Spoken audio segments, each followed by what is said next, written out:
False start.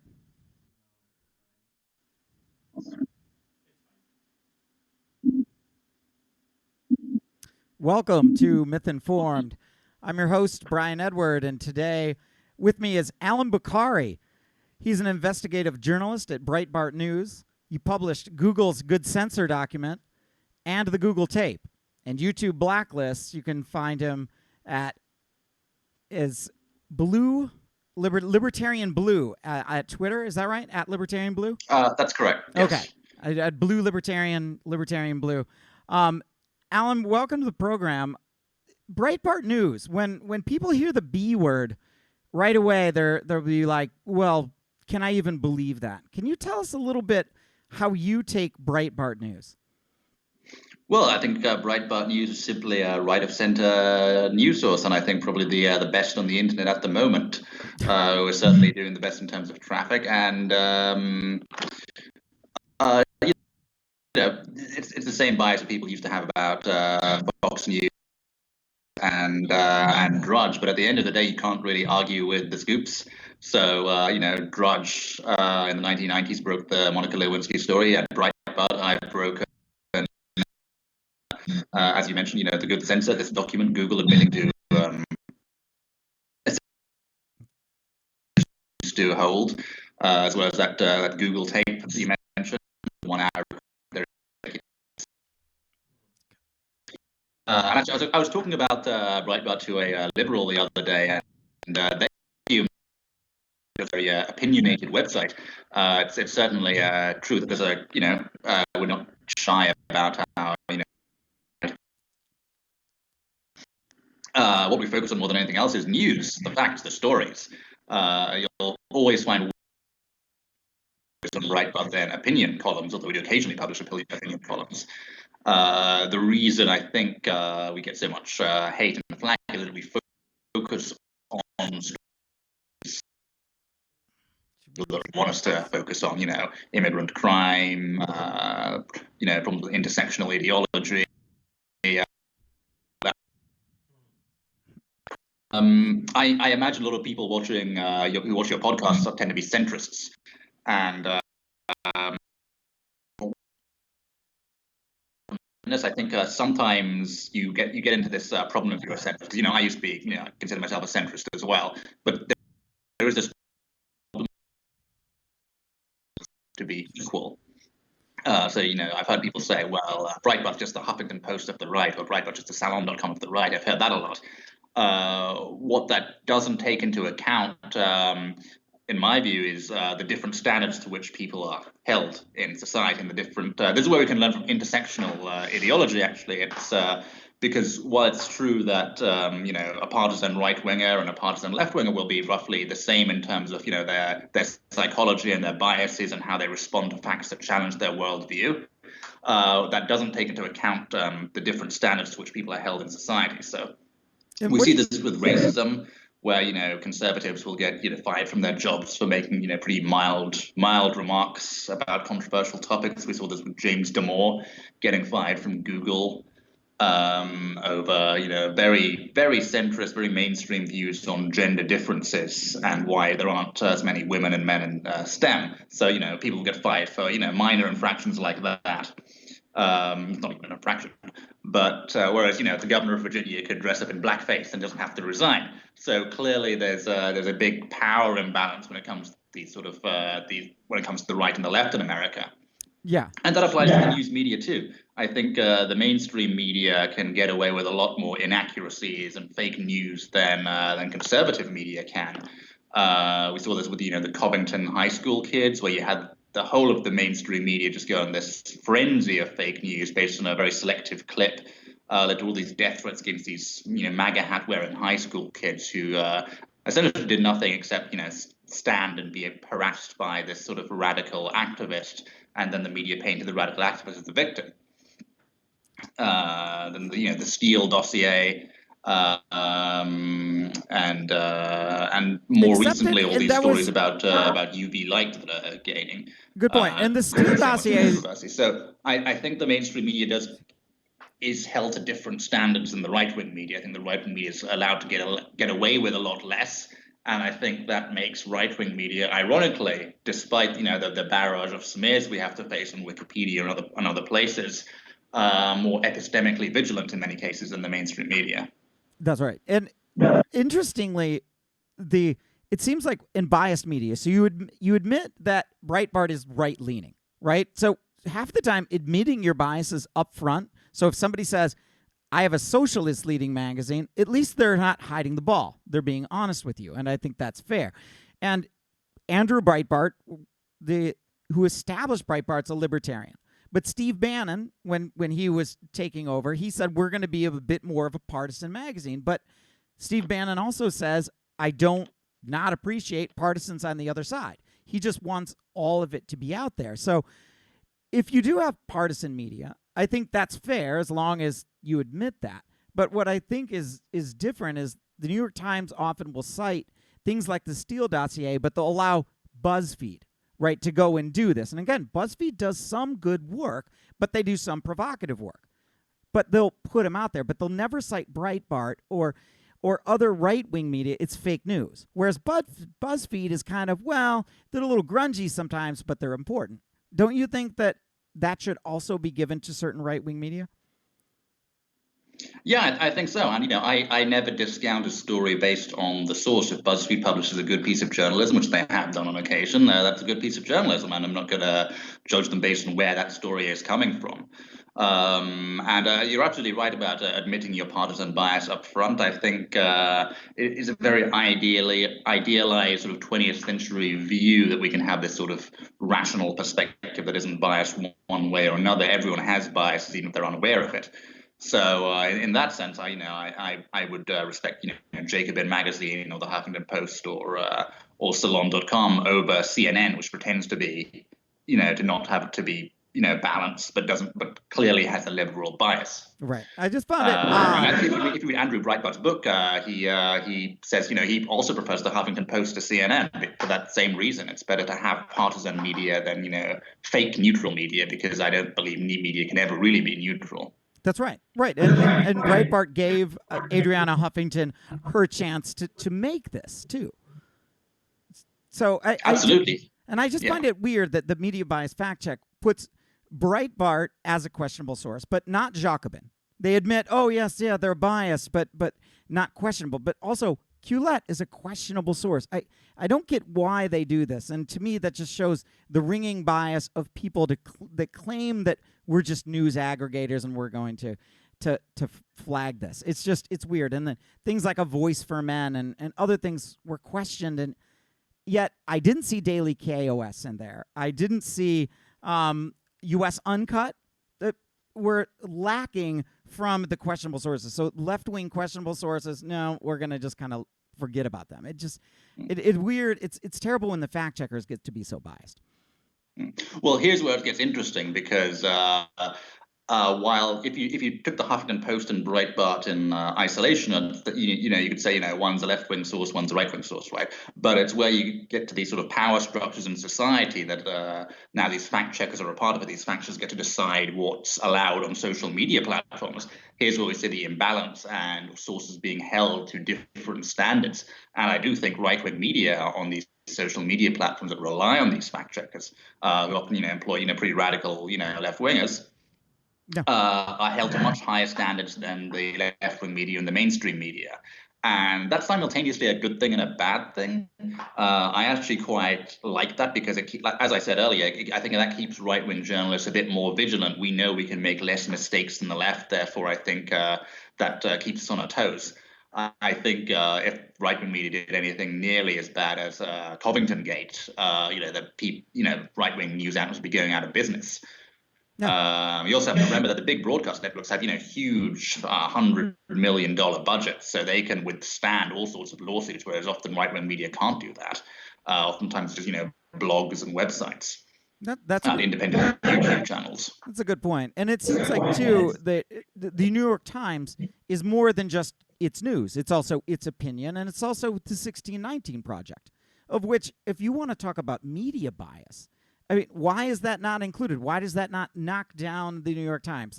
I think it's because the right-wing media is challenging taboos. And right now, culturally, we have only the left that seems to be the taboo. So if you cross over that, then we get in trouble, but there's no reverse. Yeah, I would agree with that. And, lots of these old publications have built up a lot of prestige over time. And it's hard to show that there's a wider social bias there towards the older newspapers that's hard to break down. Yeah.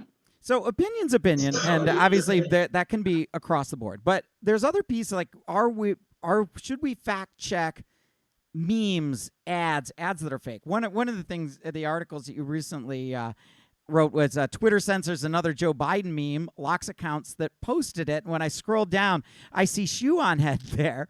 Highend's been to a number of MythCons, so we've met her. She's awesome. Didn't realize that she was going to get blocked for sharing this. And the funny thing is about this meme, and you can scroll down and show the ad, Joe Biden, not his brain, his heart. So again, a lot of people not knowing if this was real or satire, because I thought that could be a real ad. I didn't know, but people are getting locked for it. It's very clever because you actually have to do a double think. Is this a real ad or not? And I saw a lot of people sharing this on Twitter saying, is this real? Is this genuine? But again, I think we again see this imbalance because it depends where things like this come from. You can imagine, say, The Daily Show producing this kind of satirical fake ad, and I doubt we'd see that getting banned on social media platforms. But if it arises organically from Reddit or 4chan, these other sort of meme-producing zones of the web, then it'll get banned by these platforms or denounced as Russian interference or whatever else. So again, I think it depends on the source. A lot of times, whether these platforms ban something or not. Yeah, that's interesting. I mean, I see both sides of this. Obviously, people having fake ads, you think, well, okay, but also you do need satire, right? Or that way the Babylon Bee can get in trouble for reporting that CNN is going to purchase industrial strength washers so they can launder the news before publishing. That this is clearly satire, but we can't block it. So I can sort of see both sides to it.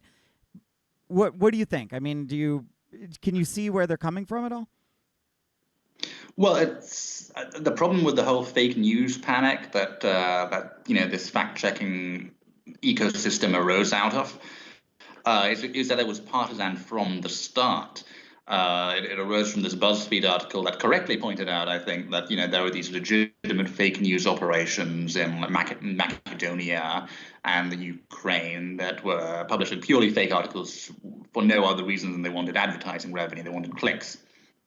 And that's fine. Everyone agrees that that's a legitimate form of fake news, but it quickly became expanded to cover all sorts of other things like satire, like right of center media, and even Mark Zuckerberg came out and said, there are 3 definitions of fake news, and one of them, are these, Macedonian blogs that are just for ad revenue.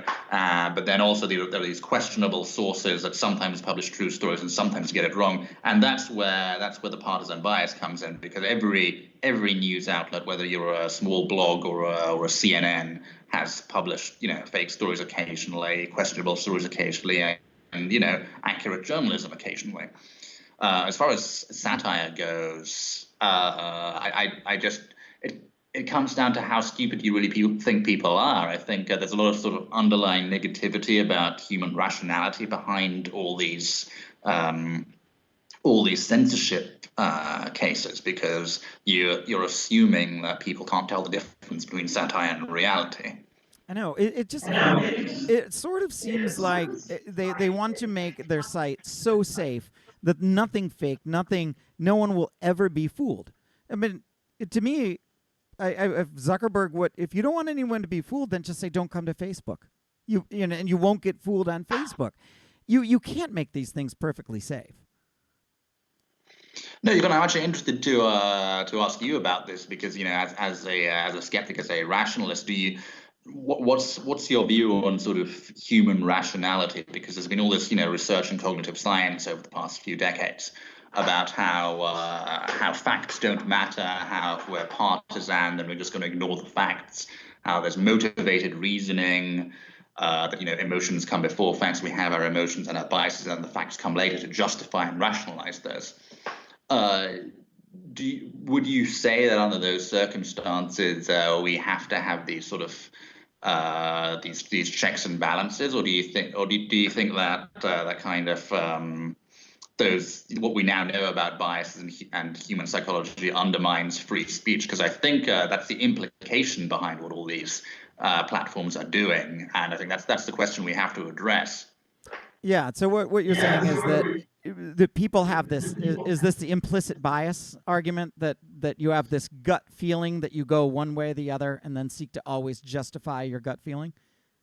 Yeah, motivated reasoning. I think that's what these platforms are trying to overcome. But obviously, these platforms are run by humans with their own biases. So Right. the question is, how can they ever do that? It's true. It's also it seems like what is the state of the union, right? Am I horribly depressed when I log onto Twitter, or am I fired up happy? That's going to change my outlook. What about in times of peace versus if we are in a hot war with China or something, right? My outlook on the world is going to be very differently, and my preferences are probably going to change. And I think that even cut cross political bias, this is true in studies, that when you're reminded of death, when you feel that you're on the edge, you'll take the more demagogic leader. And in times of peace and in times of prosperity, you tend to opt for a balance. So I think that wholly depends on our current location. So even these standards would have to be changing based on whoever is got the winds of the political atmosphere. Yeah, and based on context, as you said, I mean, there's so many biases and cognitive pitfalls to keep track on. I don't see how we can assume that a bunch of guys in Silicon Valley can somehow watch over all of this and control all of it. Yeah. Interesting, you mentioned a hot war with China.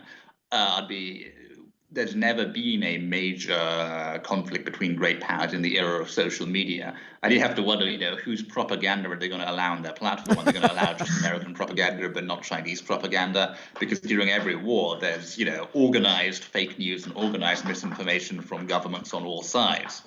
So that's an interesting question, an interesting hypothetical there. Yeah, no, it is. I think in my view, that the thing about biases is that yes, people. A lot of times you see these news stories that are very outraged about, like a conspiracy theory that has hundreds of thousands of views on YouTube or Facebook or wherever. But the number of views doesn't indicate the number of people who actually believe everything in the video or in the article or whatever. And I think what these social media platforms are failing to do by banning and suppressing this kind of content is they're not giving people a chance to sort of think through these things for themselves. Yeah, and that's what often you have to do. Because you can be like immediately fooled by a headline or by a piece of information, but you can then research other things and change your view later. So you have to give people time to sort of to analyze things and improve their own empirical skills, because we aren't perfectly rational, but it is a process, and I do believe that people eventually get to the truth over time. Yeah, I think you have to give somebody enough space to hold an opinion, even if they're very uninformed, that they can come in with almost no facts and say, well, I'm over here. Okay, and you can't say, are you kidding?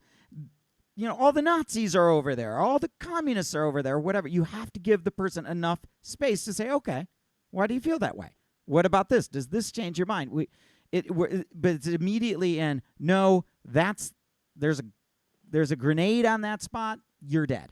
And then it seems like we will judge you on even an opening position, and you're saying, like, hey, dude, I don't even know much about this. That was just my gut instinct. Exactly. And our views of the uninformed and low information voters, this popular term, is also I think that the mainstream view is highly biased. And you actually saw in that Google tape that I leaked, all these Google executives talking about low information voters and the need to get them better information. And you just know that the kind of person they have in mind is some sort of redneck living in the hills of West Virginia. But it's not as simple as that. Yes, like a partisan right winger in a deep red district will have a lot of biases that's going to make difficult for them to process, maybe like a story from CNN that's actually correct. But someone deeply embedded in Berkeley, a gender studies, is going to have like exactly the same strength of biases in the opposite direction. Yeah. So we need to change our view on, our stereotypical views on, who's misinformed and who's low information, because I think it's a product of your biases. It is. And I think the first I ever heard the low information voter was on Rush Limbaugh back in the 90s, where he used to talk about that. And again, I think what he was saying is people that are not exposed to the other side. So, and again, I don't even think it's a pejorative. I think that it's just, okay, there's a lot of people that aren't exposed to the other side. I seek out the gender studies side to kind of be informed of that. I think it's fair to be informed, but there's plenty of things I'm not informed about.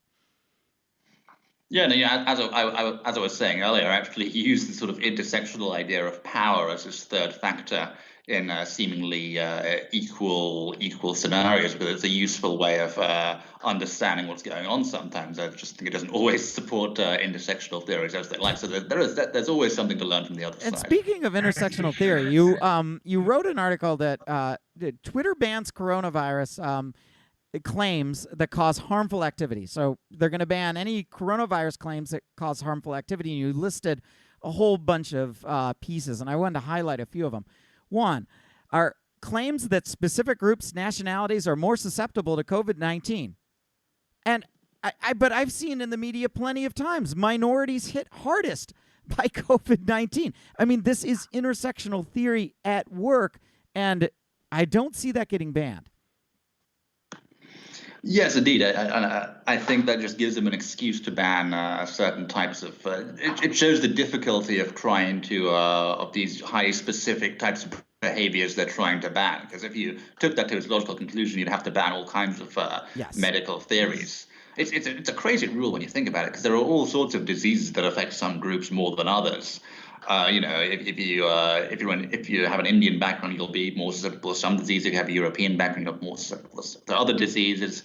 Native Americans were almost wiped out because they were more susceptible to smallpox than Europeans were. So it's almost medically illiterate, this idea of banning these claims, because almost every disease is going to affect some groups more than others. Yeah, so we went to the website to check it out, and then they gave an example of that. They said, such as business, a claim to avoid a business owned by Chinese people, since they are more likely to have it, if that was the claim. And I thought, oh, that's what they're getting at. Well, then just say that.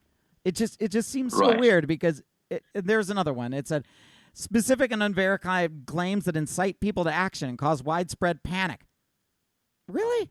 Like, that? It could be just about anything.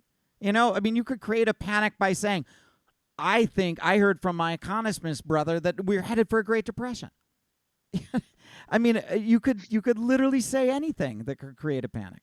You could say that the OA is going to come back for another season. Holy crap! And it's just weird. Like, what is that? Yeah, and it also shows you how dangerous these sort of knee-jerk impulses from the tech companies are. Because what if there was a group that was more susceptible to carrying the disease than others? Yeah. I mean, that was as I said, that was certainly the case in the case of Europeans and smallpox and Native Americans. So that's a good one. It's also the case if you had someone coming in from Wuhan right when that, or from Italy right when they had a huge outbreak there. So you do have to sometimes look at groups and judge the threat level. Right, and social media often is the public square. Like here's the other one: denial of global or local health authority recommendations to decrease someone's likelihood of exposure. Wow. Now the WHO, no, you don't need to wear masks. Wait, now the WHO, yes, wear masks. So denial and questioning of the WHO's call to not wear masks, which turns out to be the right thing, is illegal under this Twitter ban. Right. So again, this is the fundamental weakness of the systems tech companies are relying on, because they have this idea of authoritative sources. But authoritative sources often get things wrong, as the WHO did, or they can lose their authority, they can become corrupt, they can become captured by special interests, and this has happened numerous times in numerous sources of authority throughout history. That's why we build new institutions to replace the old ones, because the old ones can become, captured by special interests. And there's a lot of legitimate concerns that the WHO is being captured by China at the moment. So again, it's just amplifying one viewpoint, which is the authoritative viewpoint. But then there's a question of what is the authoritative viewpoint? Because even among authorities, there'll be disagreement. The WHO is authority, so is the CDC, so is the White House, and if they all disagree, who's banned and who isn't. Yeah, I go to high-end medical conferences where you're bringing in equipment and you listen to the best of the best doctors in a specific subfield all argue over what they would do with these patients. And these are the best of the best. And often they'd say, no, I wouldn't operate on that. And the other guy goes, yeah, I would totally operate on that.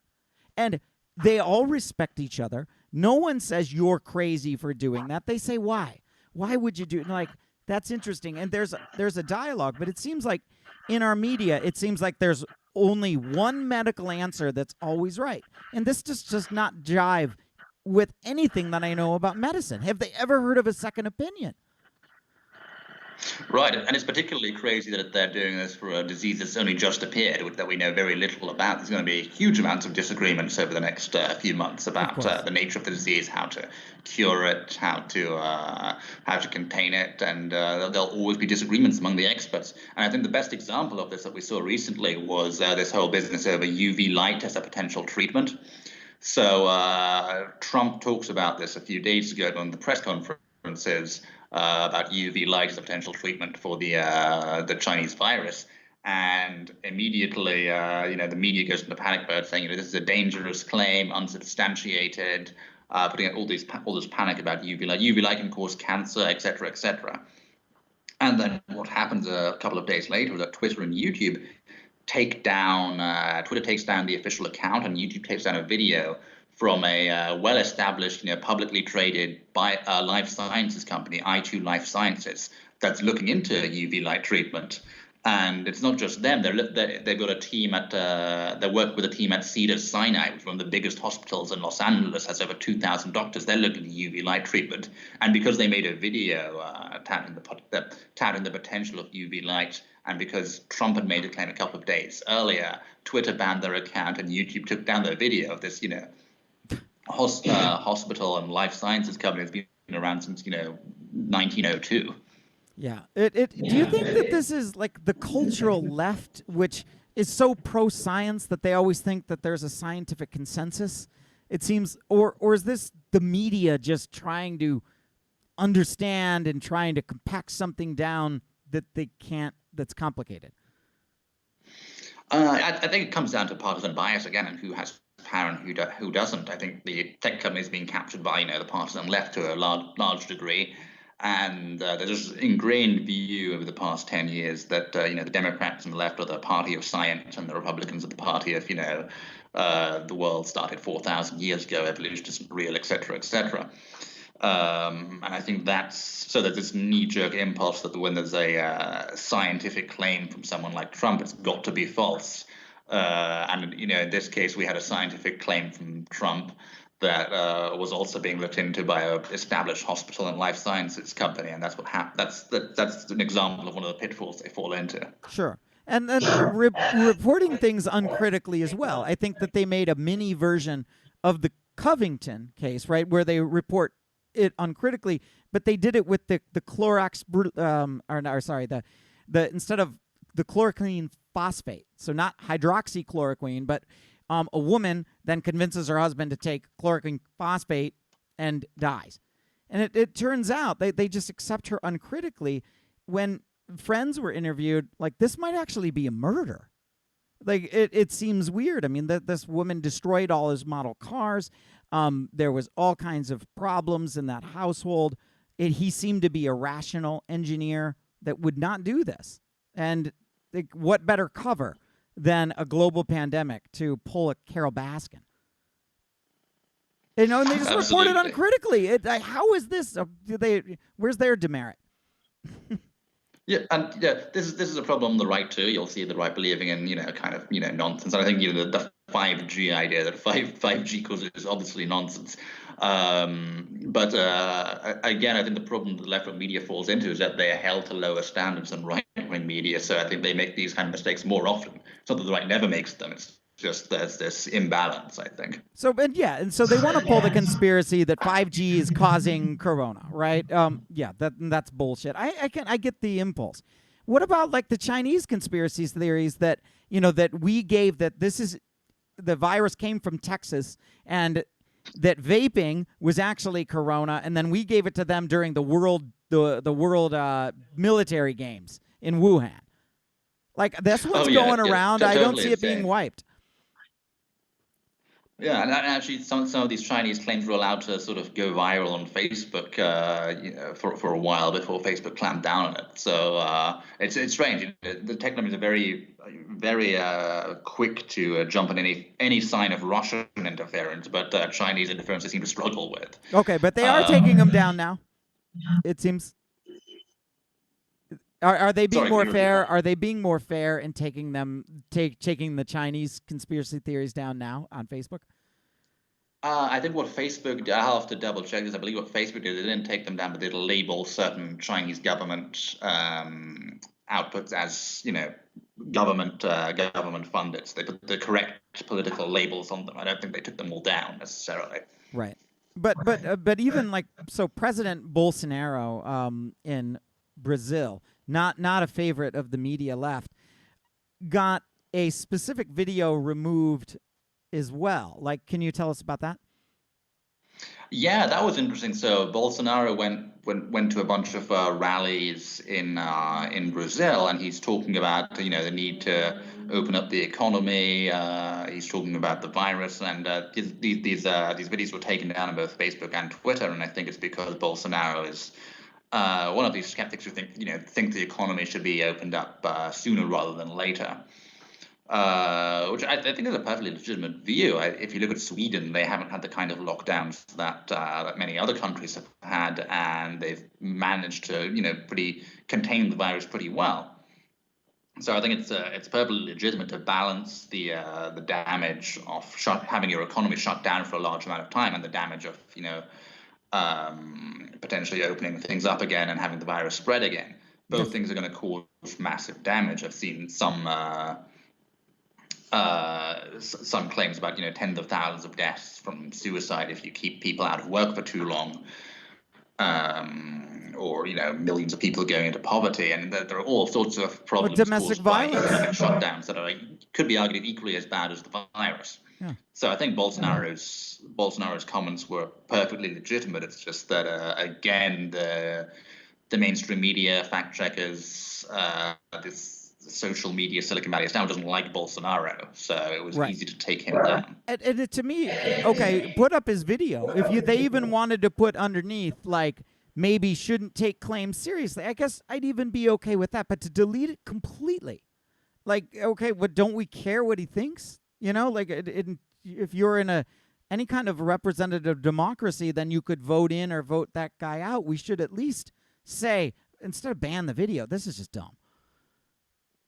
Yeah, it also goes against what these tech companies have assured the public, because Twitter has said it won't ban comments from world leaders and sources of authority, and Facebook has said, Mark Zuckerberg himself has said on multiple occasions that politicians should be heard even if they're not telling the truth of this, making inaccurate comments, and the public should decide, not us. So they're going back on these assurances that they've made to the public now. Yeah, I know. So Facebook, they pull certain things like this. So the Bolsonaro, I think, is a good piece of that. But you write another article talking about Zuckerberg's overreach and mention, and I wanted to point out a few that they don't go for. So CBS uses footage of an Italian hospital and stories about outbreaks in the U.S., that ABC reports that Trump knew about the virus in November, that mainstream media false claims are of an Instagram influencer claiming to be an employed nurse. So this one I saw.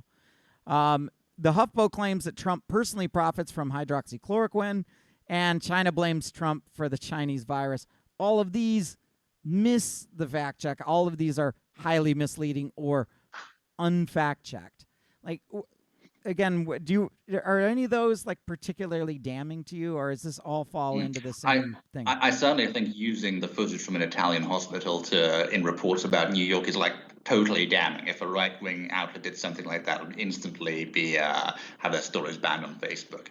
No question there. The Huffington Post story about Trump profiting from hydroxychloroquine. I think that's, if you remember the Snopes, the Snopes counter that says mostly false or pants on fire. Yeah. That would probably get a mostly false.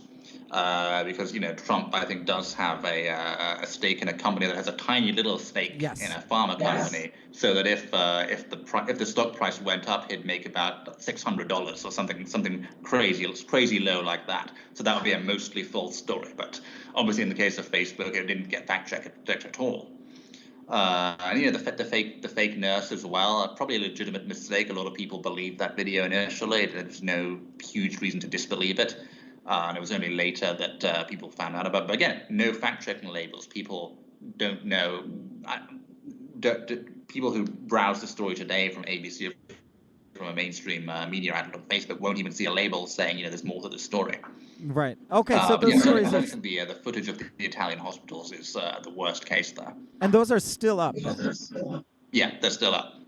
Wow. Yeah. It really seems like, especially you're right. The video, right? If you showed, if you're showing a war scene, and said like this is what's happening in California, and showing Omaha Beach, like that's crazy.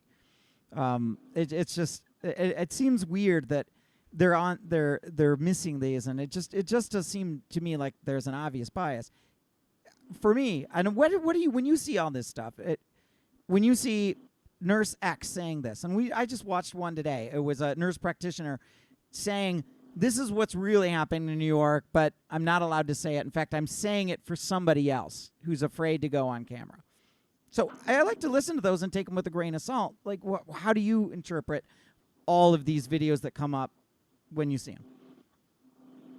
I think you have to take them for the grain of salt. You have to, look at how many people are saying similar things. So, I remember those Wuhan videos earlier in the outbreak, where there were videos of the Chinese authorities sort of welding people in their homes. I think it was good to wait until multiple videos of that nature had cropped up before automatically believing it. Sure. So I think you have to look at the number of reports when it comes to things like that. It's never going to be exact. There's always a possibility you could get it wrong.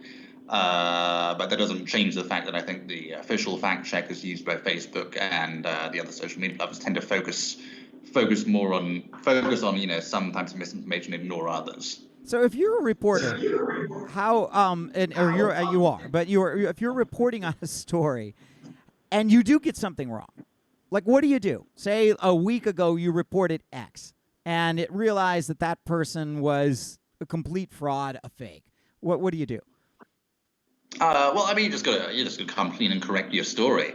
There have been cases where I've got nothing huge, but some facts wrong, and we just do an update at the bottom saying correction, posting a correction, just to be totally transparent about it. In my view, I think that tends to be the case in most publications. Okay. But is deleting the article, is that not standard that you would deleting the whole article? Yeah. I think that depends on the gravity of the falsehood. And if you're talking about something like the UVA rape hoax, then I think a few articles were deleted in that instance. Okay. I ultimately think it's better to update the article rather than delete it, because then people can go back to it and see, this article was wrong. And I think if the falsehood or the inaccuracy or the mistake is particularly egregious, then you got to put it right. You got to change the headline. You got to put the correction right at the top, not at the bottom. So it depends on how severe the problem is. Okay, that makes sense. Now, speaking of things that are difficult to figure out, I was listening to Robert Spalding talk about 5G. What is 5G? 5G is just the next gen. Well, G stands for generation, and it's telecoms technology, the next generation of telecoms technology. It's essentially the new network that all mobile phones and online devices and tablets will use, and it'll obviously be faster than 4G, the previous generation. This whole panic, I think we've seen similar things before. We used to see panics over cell phone towers going up. Now there are 5G towers going up, and we're seeing a similar sort of panic. I think that's a pretty classic case of legitimate conspiracy. I don't really like the word conspiracy theory. It's also so often used to demonize and belittle legitimate theories, but 5G towers is a little bit too tinfoil for me. Yeah, and that's fair enough. So you think that's coming more from just people that were already leery about cell phones and possibly getting cancer from a cell phone than it is Huawei? Huawei. Well, yeah, I mean, Huawei is where you got to be careful with this because that's a very legitimate concern. Huawei is a telecoms company. They do have contracts to build 5G networks in Western countries, and the concern with that company is if you give them access to your entire telecoms network, they can access all the data. They can see what people are sending each other on their online device, on their mobile phones, their tablets. And do you really want to give that to a company that answers to the Chinese Communist Party? Do you really think they're going to be responsible with that data? Certainly, some of the people I talk to in Silicon Valley have huge concerns that these authoritarian regimes that are not friendly to the West at all are building huge databases of personal data on people in the West to later use as leverage. So I personally would not trust Huawei to build a 5G network in any country. Yeah. The way one source described it to me is Huawei is in Africa. Huawei is building these networks so cheaply they're almost paying the countries to take their technology. And what do they get from that? Well, they get dominance of their data, of their telecoms infrastructure, which is immensely valuable strategically. So it's almost like if you pay Huawei to build your telecoms network, you're paying the Chinese to spy on you. It's crazy. Yeah. And it's too, they can use debt diplomacy in building a lot of not only like telecom, but Belt and Road to say, okay, we'll call it even if you let us build an airbase here. And they can extend their reach. For the same reason, I think that China got involved in the Korean War is because they didn't want a Korea that was aligned with America to be right at their border. So North Korea is a nice buffer zone for them. Maybe people are concerned, but if we have, say Latin America wire up with Huawei, and now we could have, Chinese bases in the Western Hemisphere. That's clearly always a concern. Absolutely. And also the cheapness of Huawei is something I find interesting. Whenever a technology company is offering you something very cheap, you have to always ask, well, how are they making up that money? Because why is Google hardware, Google phones so much cheaper than Apple phones? It's because Google's business model relies on data rather than very expensive hardware like Apple does. Yeah. So I think that's what Huawei sees as its huge advantage, getting a hold of all that global data. Right. And could you imagine if it was Huawei in the United States? I don't think it would be.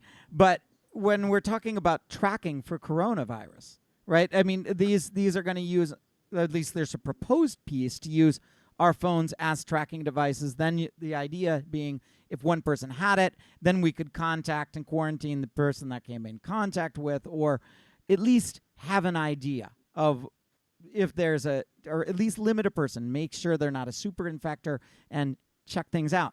Okay, sounds fine, but this is a lot of data, right? So it's one thing for like, oh, I don't want the Chinese knowing where I am all the time. But what about an American company like Apple or Google?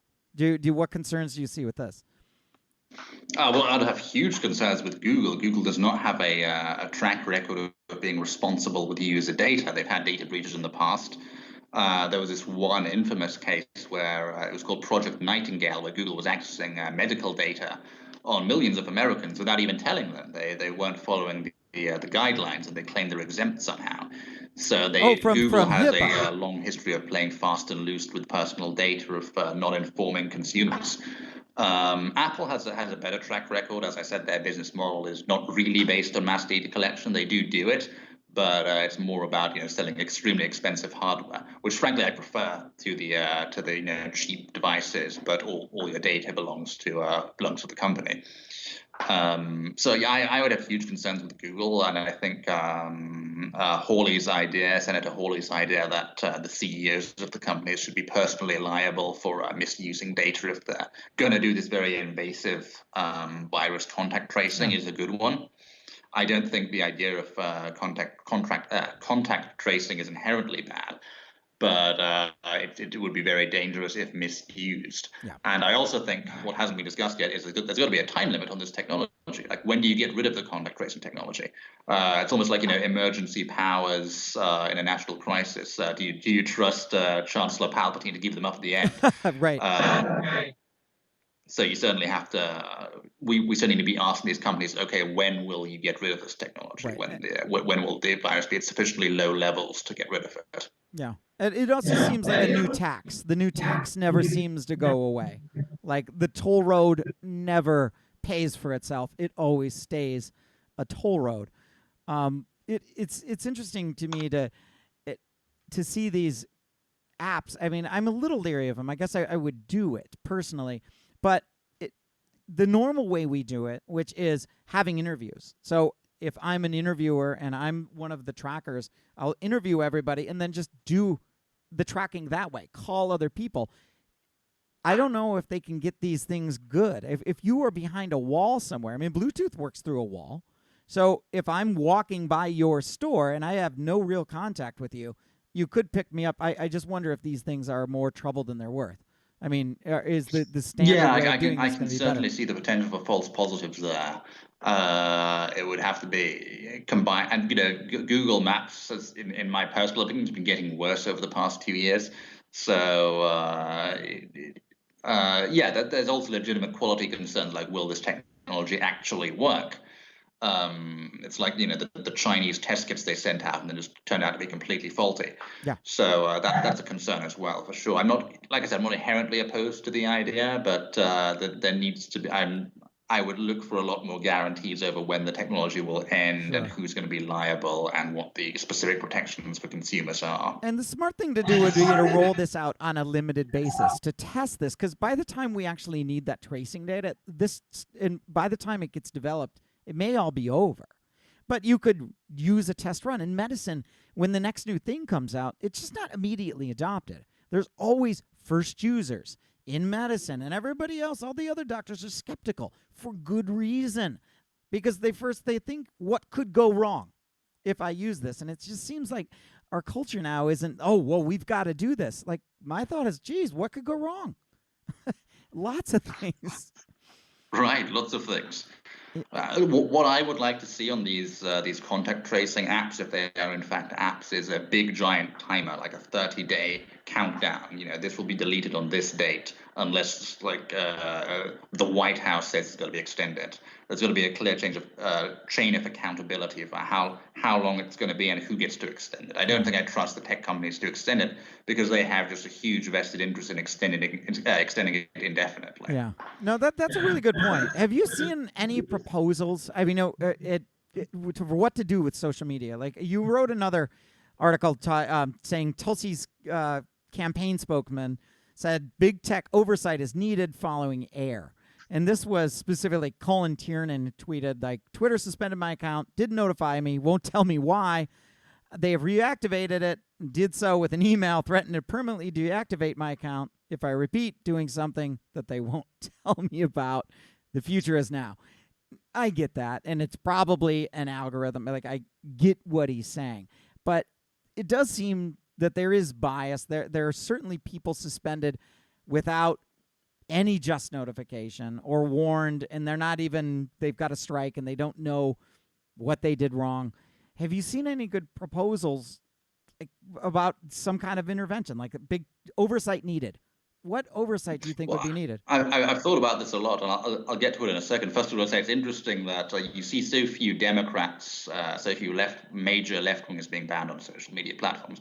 But the one time it does happen, it happens to someone who worked for Tulsi Gabbard's campaign, the most anti-establishment Democrat, anti-war Democrat you can imagine. And the cases where we do see left-wingers get banned, it's often the very, very anti-war left-wingers, which is interesting, like the left libertarians.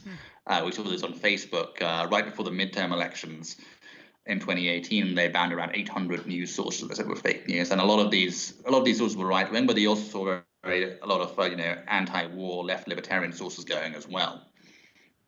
I think recently Luke Rutkowski on YouTube got banned. He's a sort of left libertarian anti-war guy as well. So these are the sorts of people it happens to on the left. It all seems to follow a very clear pattern. Getting back to solutions, that's an interesting one. What I've long advocated that Silicon Valley just do voluntarily of its own accord, of course they probably won't do this with all the pressure from Democrats, is get back to the Google safe search model of doing things. I don't see any blanket ban on content can be replaced with an opt-in filter. That's what Google safe search is. They've had that technology almost since Google was founded. So why can't Facebook have a hate speech filter or a fake news filter or a conspiracy theory filter that you can turn on if you want to? That's what I'd like them to do voluntarily. I don't think they ever will, because they enjoy having the power. The Democrats want them to use the power. The media will bully them if they don't use their power, and so on and so forth. In terms of what government can do, I'm not entirely sold on this idea that you have the FTC or the FCC or some regulatory agency with lots of bureaucrats deciding whether Facebook is sufficiently neutral or not. I think there's a lot of pitfalls there. Obviously, if a Democrat comes in, they might abuse that power. Certain Republicans might abuse that power. I can certainly imagine some pro-war Republicans abusing that power against pro-Tulsi sources and people on the left. What I'd like to see is the courts and private citizens having more power. I think it's crazy that if you're a landlord and you want to evict a tenant, you have to go through a very clearly defined legal process. You have to get a court order in most cases. You have to go to the courts, follow a process, and only very specific reasons. Whereas if you own a $1 million YouTube account, $1 million Facebook page that employs 100 people, they can take that away from you without any due process at all. So I think people have to be able to go to the courts and get due process if their accounts have been banned. I think that's what's missing here. Okay. What standing did they have? Could they sue for just unfair damages? Unfair damage, and also the reasons for which tech companies can kick you off their platform. I think that's not clearly defined legally, and it should be, because tenants, you can only be evicted for very certain reasons that the government's defined over a long period of time. And if those reasons are in any doubt, then you can go to the court and get redress. What's standing in the way at the moment is Section 230 of the Communications Decency Act. You'll see this law referenced. If you follow the tech coverage, you'll see this law referenced a lot. That's the law that says tech companies are not going to be legally liable for any user-generated content.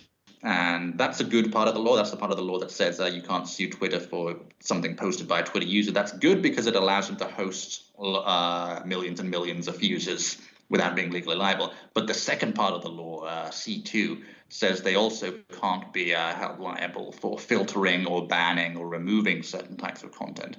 And that's what's protecting them from lawsuits from people who've been unfairly banned. I think that part of the law needs to go. They don't need it. And that would go a long way to solving the problem. Okay. Or could you put some sort of internet bill of rights in there that tech companies, because I could make you sign a contract that says whatever, right? I could say that you've signed your life to me as a slave, but like slavery is illegal, so my contract's not valid, because it seems we're subject to the user agreement that no one ever uses. So if we had some laws in place, then they would have to mod the user agreements accordingly. Yeah, I completely agree with that. I think whatever the new form of regulation, how it shapes out to be, it's got to be based on this idea that social media users need to have clear legal rights in relation to the platforms, because they don't have that at the moment, clearly. You could either have that or take the liability end away, and then kind of it would seem like they would have to be more careful. Like, again, doctors can get sued if they do something wrong. So you would think, the same thing here. You could your livelihood could get ruined from a botched surgery, or your awesome Facebook account that's now destroyed for whatever reason. That's a really good point. Like, one last thing I wanted to talk about was like Twitter. Was Jack Dorsey almost got moved out of Twitter because like a Republican billionaire had bought a big chunk of shares. Yeah, I didn't follow up on that as much, although you had written an article that didn't seem to be very, I guess, super friendly to the person that did this, like Paul Singer. Like, what's Paul Singer? What was this about? Because like a lot of people on the right were Paul like, Singer is like a Republican, like a very certainly not a Tucker Carlson Trump Republican, I would say. He actually paid for the opposition research during the Republican primaries in 2015 that led to the Steele dossier that led to Russiagate. So he was very anti-Trump at the beginning. I would strongly recommend watching Tucker Carlson's clip about Paul Singer and the kind of capitalism he engages in, which generally involves buying up successful American companies, laying off employees, offshoring the jobs, and increasing short-term corporate profits. I believe Tucker Carlson called it the vulture capitalism. So he's very much representative of this very cutthroat capitalism that used to dominate the Republican Party, and the Trump movement and the populist movement has been challenging. Jack Dorsey is not really the worst of the Silicon Valley CEOs. I think Zuckerberg's a lot more dishonest. Dorsey has his faults. He's very progressive. He has his biases, but he's not even. I hear that he's not even the most radical person at Twitter. There are people below him who are driving a lot of crazy censorship policies we see on the platform. So as much as we criticize Jack Dorsey, we shouldn't assume that his replacement is going to be better. I think it would almost certainly be worse. So that's my view on Dorsey. And Singer, I'm certainly not a fan of. But again, I'd recommend watching that Tucker Carlson clip. Yeah. Okay. I will. It just seemed weird that a guy would sink so much money into a company that wasn't making money just to challenge Jack Dorsey. So I don't know. It seems that could be a measuring contest, so to speak.